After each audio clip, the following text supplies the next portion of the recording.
Breaking news on the crisis in Ukraine. President Obama says he's hopeful, but also skeptical Russia will keep to an agreement with Ukraine to end the violence. The diplomatic deal comes as we learn of a disturbing report that Ukrainian Jews are being singled out. CBS 2's Lou Young here now with more on this. Lou. Yeah, the first report sounded like something from the 1930s, a demand that Jews in a community identify themselves because of presumed pro-Western leanings. Even in fractured Ukraine, it is such a chilling throwback, many were instantly skeptical.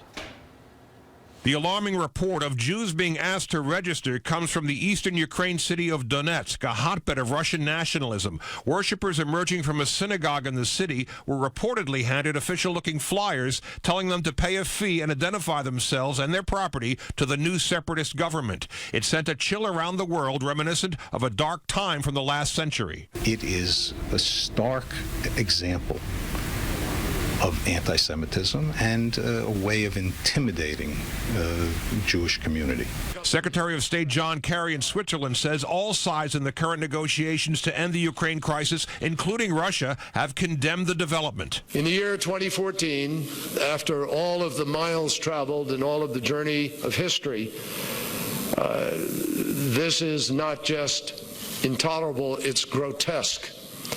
It is beyond unacceptable. Talks to end the crisis come even as masked men lobbed Molotov cocktails overnight, trying to take a Ukrainian National Guard base. Blood was spilled when Ukrainian soldiers fought back, killing 3 and wounding 13. Diplomats from the U.S., Russia, Ukraine, and European Union now say that from this point forward, the protests should stop, illegally seized buildings returned, and international monitors allowed in to supervise the deal. Russian President Vladimir Putin continues to deny any involvement in the Ukraine unrest, and President Obama in the past hour says he's waiting to see if his actions match up with his rhetoric. My hope is that we actually do see follow-through over the next several days, but I don't think, given past performance, that we can count on that. In fact, it's been suggested the anti-Semitic flare-up in eastern Ukraine may be part of a manufactured pretext for possible Russian intervention to supposedly protect Russian-speaking Jews from extremists. Here in New York, registration of Jews for any reason touches a raw nerve. I can't imagine that that would really happen,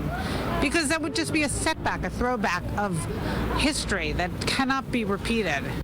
Which is precisely why it is so alarming. The anti-Semitic leaflets bore the name of the self-proclaimed leader of Donetsk breakaway government, but even he tonight is denying any involvement, calling it a forgery. Question remains, who in the Ukraine finds it useful to touch such a tender wound?